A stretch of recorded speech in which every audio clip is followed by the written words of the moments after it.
담대히 성벽을 뛰어넘는 성도라고 하는 제목으로 말씀을 같이 나누도록 하겠습니다. 9월 무더운 여름을 뒤로하고 가을의 열매를 향해 출발하고 있는 시간입니다.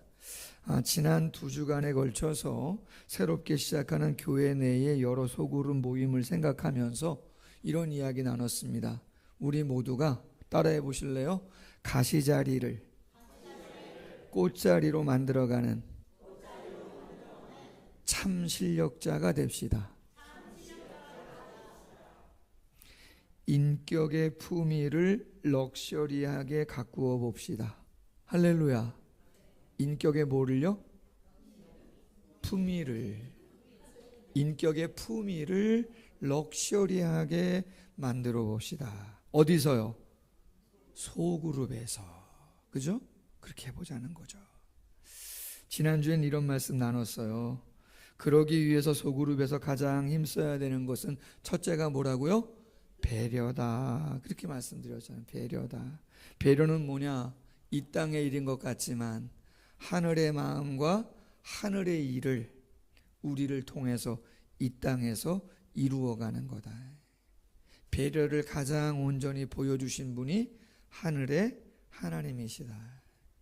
성육신 이곳에 내려오셔서 십자가를 감당하는 그 사랑 우리에게 주셨으니 은혜를 입은 자로 할렐루야 배려하며 그 하늘의 마음과 하늘의 일을 이 땅에서 실현해 보자. 할렐루야. 자, 오늘은 도전이라고 하는 주제를 가지고 말씀을 나누려고 합니다. 삶의 열매가 도전과 열심 없이 이루어질 수는 없습니다. 믿음 안에서의 도전, 그러한 주제를 가지고 말씀을 나누려고 합니다. 말씀의 주인공은 다윗입니다. 다윗이 오늘 본문의 고백자, 노래한 주인공인데 22장 전체가 다윗의 고백이고 다윗의 노래입니다. 그럼 이 22장을 언제 기록했는가? 읽지는 않았지만 1절에 보면 이렇게 말합니다. 여호와께서 다윗을 모든 원수의 손과 사울의 손에서 구원하신 그날에 다윗이 이 노래의 말씀으로 여호와께 아뢰었다. 학자들은 그래서 말하죠. 다윗이 왕 위에 오르고 나서 통치 초기에 사울의 손아귀와 모든 대적의 손에서 하나님이 그를 구원하시고 난 뒤에 이 노래를, 이 고백을 하나님께 올려드린 거다. 그렇게 이야기하죠. 자, 그렇다면 다윗은 오늘 본문에서 22장에서 어떻게 그 핍박과 환난의 어려운 시간을 감당할 수 있었던가? 어떻게 승리의 노래를 이렇게 부를 수 있었는가? 영적인 교훈을 우리 한번 나누어 보면서 가을을 향해서 출발하는 이때 아닙니까? 우리 모두가 열매를 기대하고 나아가는데 어떤 기도 제목을 얻어야 될 것인가 나누고자 합니다. 첫 번째 제목은 하나님은 나의 서포터. 서포터가 뭐예요?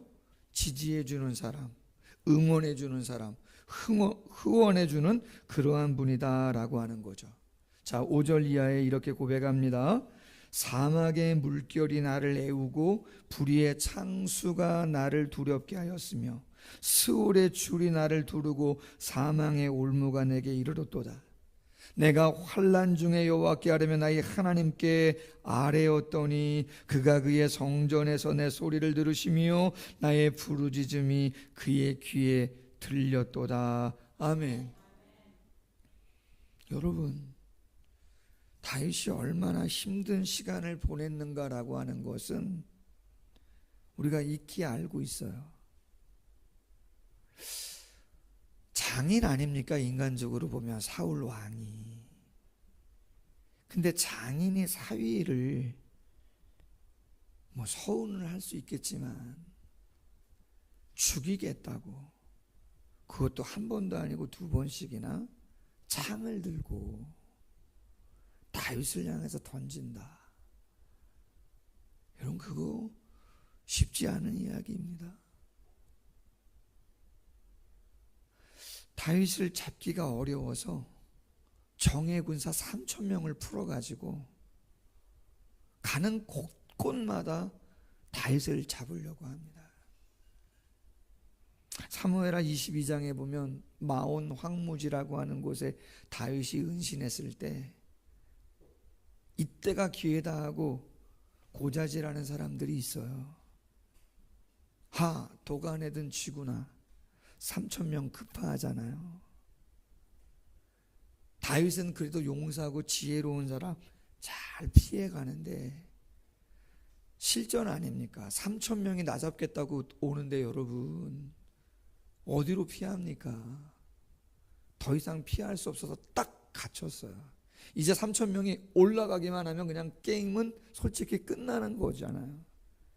근데 우리가 잘 아는 것처럼 하나님이 개입합니다.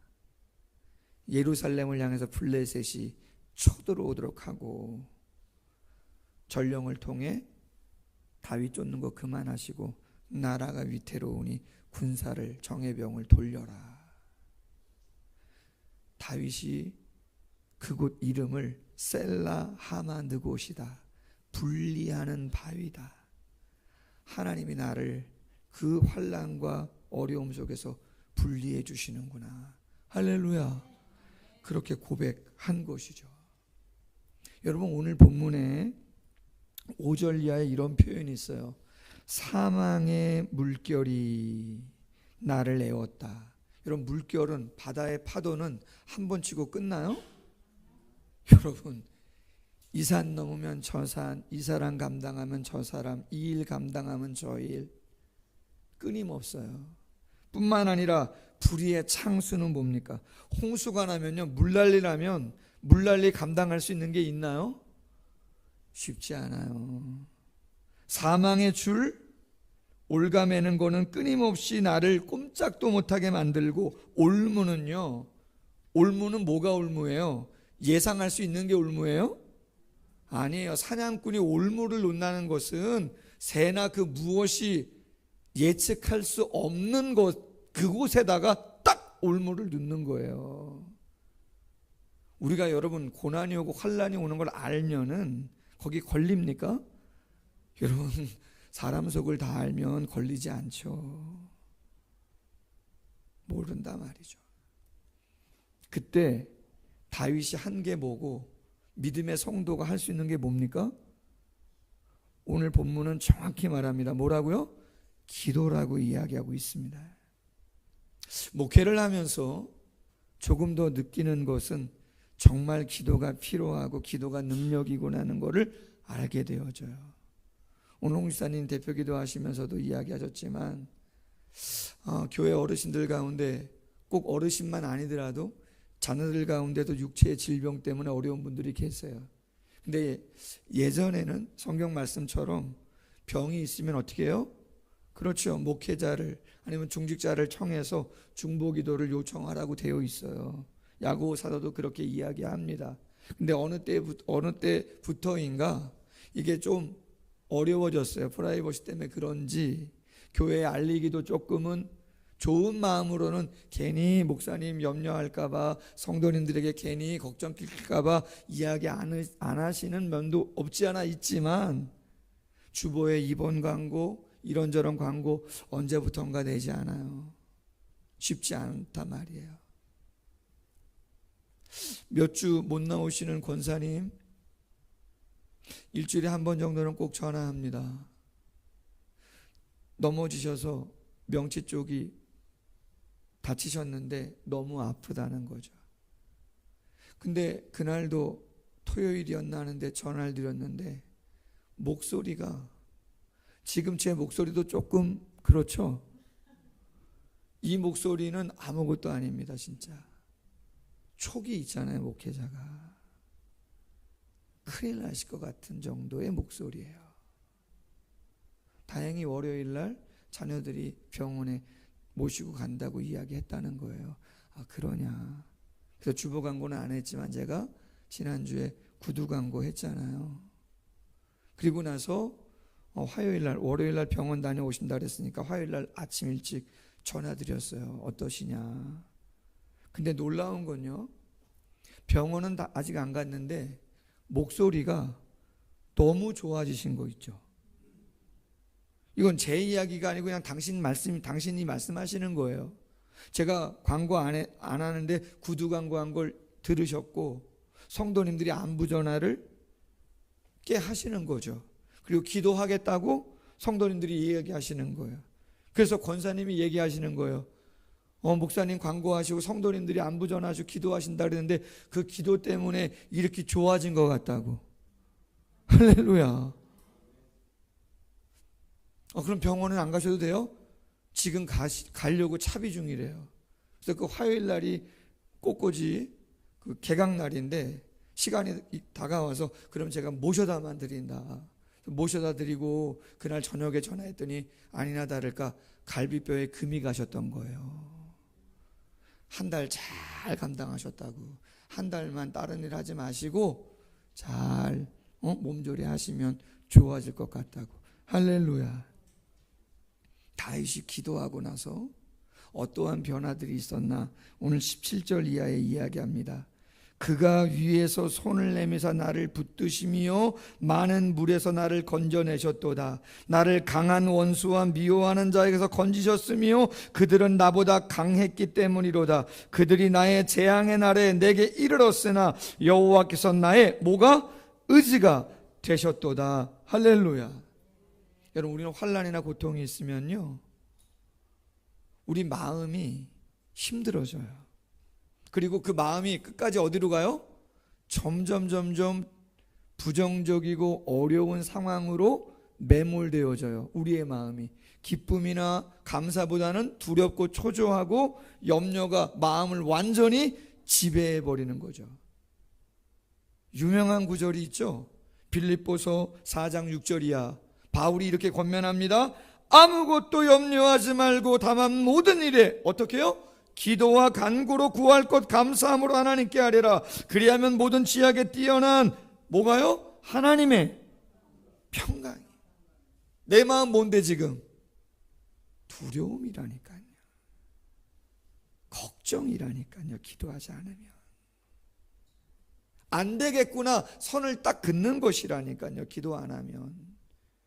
근데 기도를 하면 내 마음이 하나님의 평강으로 어떻게 해요? 바뀌어져요. 하나님이 위에서 내 마음을 끌어올리세요. 더 이상 가라앉지 않도록 밑에서 나를 어떻게 하신다고요? 받쳐주신단 말이에요. 나의 의지가 되셨도다. 의지.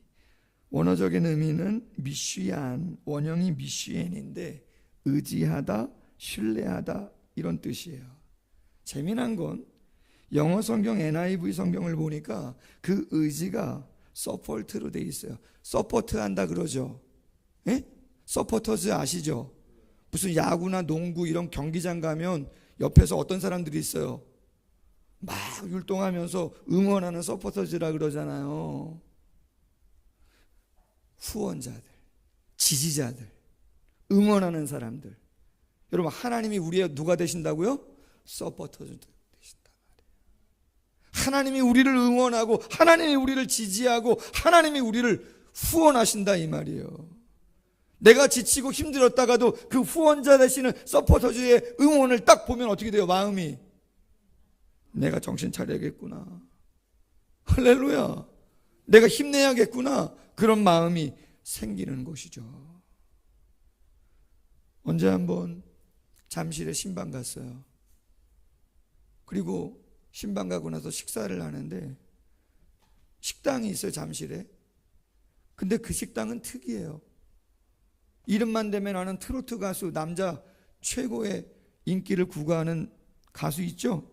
임모. 그 가수의 팬들이 그 식당을 운영하나 봐. 그냥 다 도배되어 있어요. 그 가수의 모든 것들로. 사진, 티셔츠, 뭐 별의별 게 다 있어요. 와, 힘날까요? 안 날까요? 힘나겠죠. 그리고 그분들이 막 방송국에도 이게 사실인지 아닌지는 모르지만 들은 얘기를 하시니까 전화도 해가지고 왜 우리가 좋아하는 이 가수 안 나오냐. 우와, 그런 일도 한다는, 모르겠어요. 그거는 여러분들 더 정확하게 확인해 보시는데, 여러분 팬들이 말이에요, 응원하는 서포터즈가 그렇게 막 용기를 내고 일을 하니까, 와, 내가 다 잘해야겠구나, 내가 애써야겠구나. 할렐루야. 우리 옆에서 누가 서포트 한다고요? 하나님이. 그걸 어떨 때 느낀다고요? 기도해야 느낀단 말이에요. 기도해야. 다윗은 그 힘으로 그 어려움을 극복했다는 거예요. 두 번째, 정도로 승부하라. 정도, 바른 길로 승부하라. 오늘 21절 이하에 다윗이 이렇게 말합니다. 여호와께서 내 공의를 따라 상 주시며 내 손의 깨끗함을 따라 갚으셨으니 이는 내가 여호와의 도를 지키고 악을 행함으로 내 하나님을 떠나지 아니하였으며 그의 모든 법도를 내 앞에 두고 그의 규례를 버리지 아니했다. 여러분, 우리는 보통 삶이 힘들면은요, 빨리 지쳐요. 힘들면. 그리고 빨리 포기하는 경향이 있고 빨리 다른 길을 찾으려고 해요, 안 해요? 한단 말이죠. 이런 마음이 드는 거죠. 아니, 왠지 나만 미련한 거 아니야? 나만 시간 낭비하고 있는 거 아니야? 나만 손해보고 있는 거 아니야? 언제 응답이 올지도 모르는데 왜 내가 이 길을 끝까지 고집하고 있지? 이런 생각들을 한다는 것이죠. 그럼 여러분, 다윗도 한번 생각해 보세요. 그런 생각과 마음이 들었겠어요? 안 들었겠어요? 들었죠. 옆에 있는 부하들도, 같이 그 길을 동행하고 있는 부하들도 얘기했잖아요. 하나님이 2번 서로의 찬스를 주신 거 아니냐. 우리가 동굴에 있을 때 사울왕이 우리가 있는지도 모르고 무장 다 해결하고 뒷일 보려고 혼자 들어왔는데 이거 절호의 찬스 아니냐. 그 고난과 환난을 다 끊을 수 있는 거 아닙니까? 찬스잖아요. 광야에서 완전 깊은 잠에 들어가지고 누가 오는지도 몰라. 그때도 2번 찌를 것도 없다, 한 번에 그냥 끝장나겠다고 이야기했거든요, 부하들이. 다윗이 힘들고 어려웠으면 그렇게 하라고 해야죠. 부하들이 하기 전에 누가 했어야 되는 거예요? 인간적으로 자기 자신이 해도 되는 거잖아요. 다윗이 그렇게 안 합니다. 안 했던 가장 큰 이유는 뭡니까? 하나님이 더 기뻐하는 것이 무엇인지 다윗이 알고 있기 때문에 그렇게 안 한 거예요. 그렇게 해도 죄는 사울이 더 진 거잖아요. 놓일 수도 있지만 정도가 무엇인지 다윗은 알고 있는 거죠. 그래서 그렇게 안 했다라고 하는 것이죠. 하나님이 어떻게 했다는 거예요? 25절 이하에 여호와께서 내 의대로 내 깨끗한 대로 자비한 자에게는 주의 자비하심을 나타내시며 완전한 자에게는 주의 완전하심을, 깨끗한 자에게는 깨끗하심을, 사악한 자에게는 거스르심을, 곤고한 백성은 구원하시고 교만한 자를 살피사 낮추시리니 주는 나의 뭐라고요? 등불이셔서. 내가 밝힌 게 아니라, 내가 어두움을 밝힌 게 아니라 하나님이 밝혀주셨다. 그래서 여러분, 늘 강조하는 성경 구절 따라해 보세요. 골323 골323 골로새서 3장 23절이야. 무슨 일을 하든지 마음을 다하여 죽게 하듯 하고 사람에게 하듯 하지 말라. 이는 기업의 상을 누구에게 받아요? 기업의 상을 누구에게 받아요? 하나님께 받는다. 여러분 직장생활 하시고 여러분이 무엇인가를 하실 때 여러분의 월급은, 여러분의 땀에 대한 대가를 여러분의 CEO가 준다고 생각하시지 마세요. 인간적으로는 그렇게 생각하시고 감사해야 되겠지만 여러분의 숨은 상은 하나님이 주십니다. 아멘. 사람이 주는 상은 완전하지 않아도 하나님이 주시는 상은 완전합니다. 여러분, 성도는 누굽니까? 하나님이 주시는 기업의 상을 바라보고 살아가는 사람들입니다. 아멘. 잊지 않으셨으면 좋겠습니다. 세 번째 제목, 믿음의 용기로 성벽을 뛰어넘어라. 그럼 여러분, 다윗이 어떻게 환난의 시간을 감당했나? 기도했구나. 힘들어도 정도인 줄 알고 인내하며 감당했구나. 그럼 거기서 끝인가? 아니라 말이에요. 기도와 인내의 순종, 변함없는 모습은 어찌 보면 수동적인 거예요. 조금은 소극적인 신앙의 모습이에요. 그럼 적극적인 건 뭘까요? 그렇죠. 오늘 본문 말씀 나눴던 30절 말씀이에요. 뭐라 그래요? 내가 주를 의뢰하고 적진으로 달리며 내 하나님을 의지하고 성벽을 어떻게 한다고요? 뛰어넘는다는 거예요. 적진을 향해서 달려갑니다.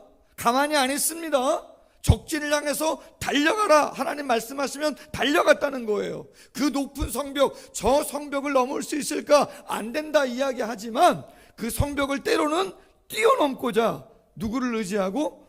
주님을 의지하고 뛰어넘는다. 그런 이야기인 것이죠. 도전이죠. 믿음의 용기를 가지고 도전하는 것이죠. 하나님이 어떻게 하세요? 응답하시죠. 48절 이하에 하나님이 알아서 보복할 자 보복하시고 복종케 할 자 복종케 하시고 끌어낼 자 끌어내시고 다윗을 높이 세우셨다. 그리고 결국 하나님을 찬양하도록 역사해 주셨다. 여러분, 생각만 하지 않고 도전할 수 있는 가을이 되시기를 소원합니다. 동아일보 기사 보니까 이런 기사가 하나 있어요. 재봉틀 한 대 놓고 창업한 청년, 세상에 없는 에어데크 옷 3개로 수출. 2016년 초 서울 사당동 지하 아주 작은 공간 2평 남짓한 곳에서 딱 청년인데 재봉틀 하나 놓고 꿈을 키웠던 28살 청년이 있었다는 거예요. 목 디스크로 인해서 늘 자신이 목베개를 들고 다녀야 했다는 거죠. 근데 그 자신의 불편함에서 영감을 얻어가지고 목베개를 후드에 결합해 보자라고 하는 아이디어를 낸 거예요. 후드티 아시죠? 모자 달린 거. 이재호 커버서머 대표이사, 지금 37살입니다. 한 9년 정도 흘러간 거죠. 2평도 안 되는 지하에서 재봉틀 하나 가지고 시작했는데 직원이 20여 명 되어지고 매출이 100억입니다. 100억. 놀라시네. 그래도 청년.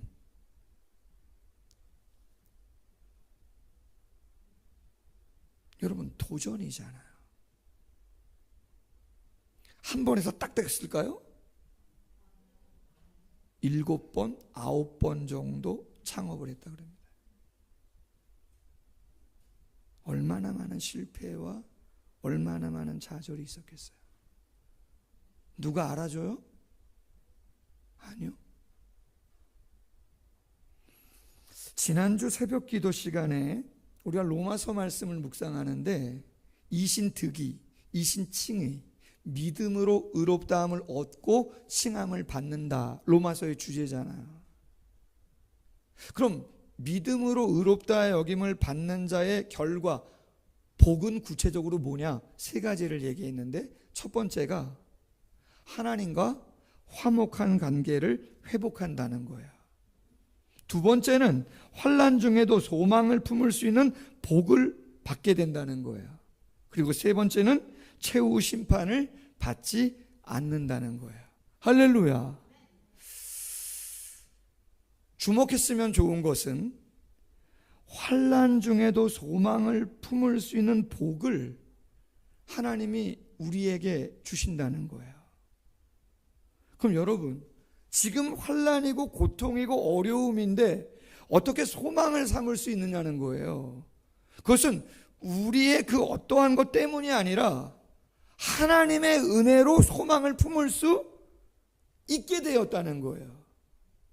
과정은 어렵지만 결과는 어떤 거라는 거죠? 결과는 복이고 승리고 하나님의 응답으로 함께 하실 거라는 거예요. 아멘?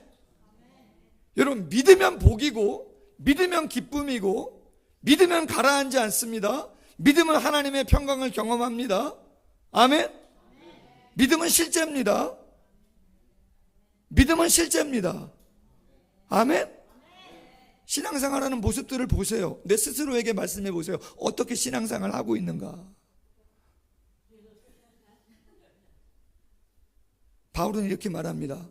환난은 인내를, 인내는 연단을, 연단은 소망을 이루느니라.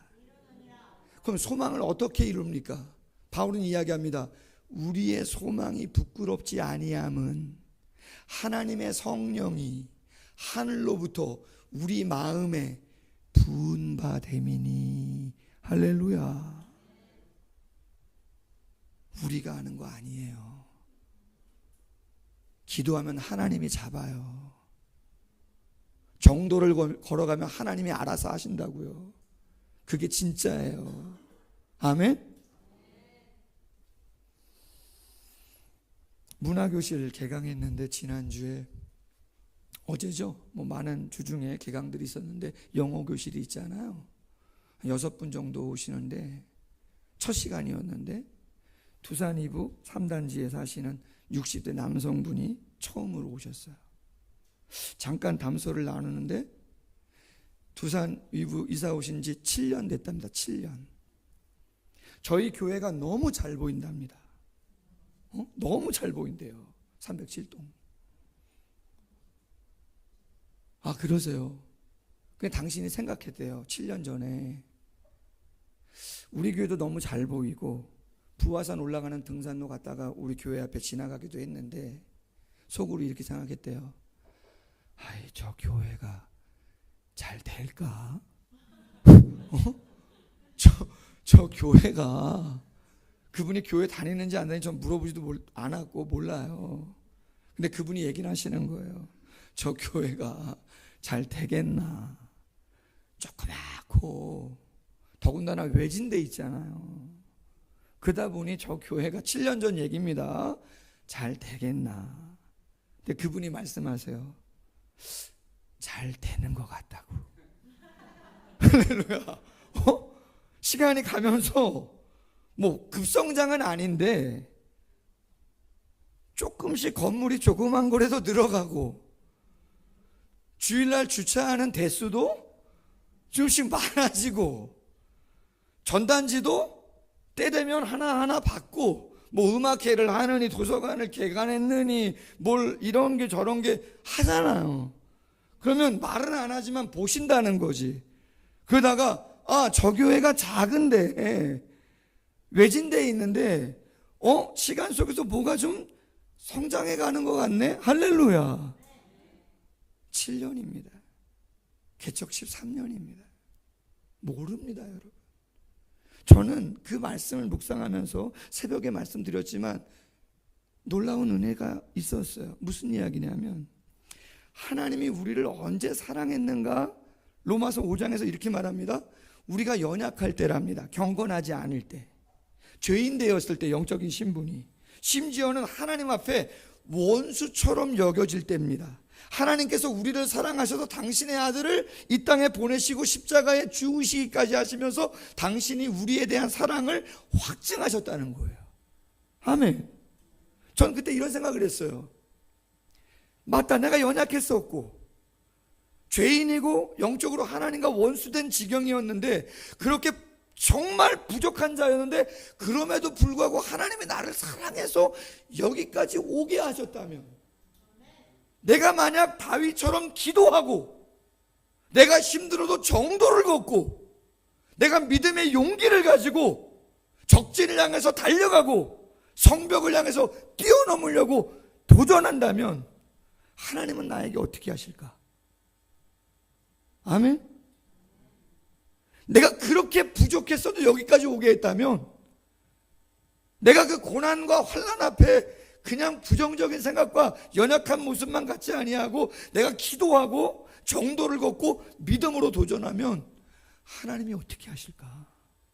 아멘.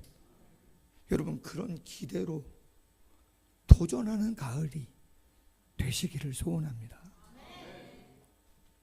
마지막 이야기 하나 하고 마칠게요. 김경선 목사님 글 소개하는데 도시와 사막 구별법이에요. 하늘의 별을 유난히 사랑하여 그래서 그 별을 가까이에서 보려고 비행사가 된 작가 생텍쥐베리 잘 아시죠? 그가 남긴 어른들을 위한 철학우와 어린 왕자 다 들어보셨을 거예요. 어린 왕자는 자기 별 B-612에 새롭게 핀 까칠한 장미꽃과 불화로 이래. 장미꽃이 까칠하다? 어쨌든 불화가 있어요. 자기 별을 떠나 여러 별을 방문하던 중 마지막으로 7번째 별인 지구에 오게 됐다. 어린 왕자, 지구별에 도착한 후 사람을 볼 수가 없었다. 사실 어린 왕자가 도착한 곳은 사람들이 살지 않는 어디요? 사막이다. 이 사실을 몰랐던 어린 왕자가 우연히 사막에서 만난 노란 뱀에게 지구에는 사람이 아무것도 없니? 묻자 노란 뱀이 말합니다. 여기는 어디라고요? 사막이야. 사막에는 사람이 하나도 없어라고 알려줍니다. 이 말을 들은 어린 왕자가 사막에는 좀 외롭구나 라고 탄식을 하자 노란 뱀은 어린 왕자에게 이렇게 말을 했다는 거죠. 사람이 많아도 외로운 건 마찬가지다. 사람이 많아도 외롭다는 말, 이는 곧 사람이 적어서 외롭다는 말은 사실 틀렸다는 말이기도 하다. 그렇다. 사람이 외로운 것은 단지 사람이 없어서가 아니라 뭐가 없어서요? 사랑이 없어서다. 이런 이유로 사막이란 사람이 없는 곳이 아니라 사랑이 없는 곳이다. 이는 사람들이 운집한 도시도 사막일 수 있다는 역설이다. 이런 까닭에 도시와 사막은 무엇을 품고 있느냐로 구별된다. 여러분, 다윗은 사막에서 있었습니다. 광야에서 있었습니다. 10여 년이 넘는 시간을 사람도 별로 없고 도움도 없고 외로운 곳에 있었습니다. 근데 오늘 사무엘하 22장에서 말하는 거예요. 아니다. 난 풍성했다. 누구로? 하나님으로. 난 풍성했다. 그분이 나를 얼마나 사랑하시는지, 얼마나 귀하게 여기시는지 난 확신한다. 아멘? 여러분, 죄송하지만 누림은 다를 수가 있습니다. 누림은 다른 거예요. 기도하는 자와 기도하지 않는 자는 죄송하지만 달라요. 정도를 걸어가는 자와 순간순간 편한 것을 선택하는 자와의 그 하나님의 대우는 죄송합니다, 여러분, 다를 수밖에 없어요. 믿음의 용기와 담력을 가지고 안 된다고 이야기하지만 도전하는 자와 안주하는 자는 다를 수밖에 없어요. 9월입니다. 출발합니다. 열매를 위해서 주어진 시간을 같이 출발합니다. 거룩한 비전을 품으시고, 서포터가 누구라고요? 하나님이세요. 그 응원과 지지와 후원을 받으시고 두려움과 초조가 아닌 평강으로 하나님의 역사를 경험할 수 있는 모두가 되실 수 있기를 주님의 이름으로 소원합니다. 기도하겠습니다. 하나님 아버지, 방법을 찾고 혹시나 요행을 기다리는 건 아니지만 쉽게 좋아지기를 원하는 혹시 그런 세상의 사람들과 같은 마음으로 그냥 거기에 머물고 있지는 않은지, 우리를 성도로 부르시고 하나님의 놀라우신 사랑과 은혜를 우리에게 주시는데 너무나 분주하고 바쁘고 버겁다 보니 우리의 시선을 하나님께 두지 못하고 기도를 통해서 놀랍게 우리의 마음을 평강으로 새롭게 할 수 있다고 성령이 그렇게 하시겠다고 함에도 불구하고 그렇게 하지 못했던 우리들이 있습니다. 하나님이 조금 더 기뻐할 것이 무엇인지를 알면서도 그 길을 걸어가지 못하는 우리의 약함이 솔직히 있습니다. 오늘 다윗의 고백을 다시 한번 기억하게 하시고 한 주간 이 가을의 시작의 문턱에서 가을을 향하여 믿음으로 선포하되 믿음의 용기와 담력을 가지고 도전하되 적진을 향해서 달려가게 하시고 넘을 수 없는 그 성벽을 하나님의 도우심으로 점프해낼 수 있는 우리 모두가 될 수 있도록 하나님 함께하여 주시옵소서. 이끌어 주실 줄로 믿사옵고 예수님의 이름으로 기도하옵나이다. 아멘. 예, 우리 찬송가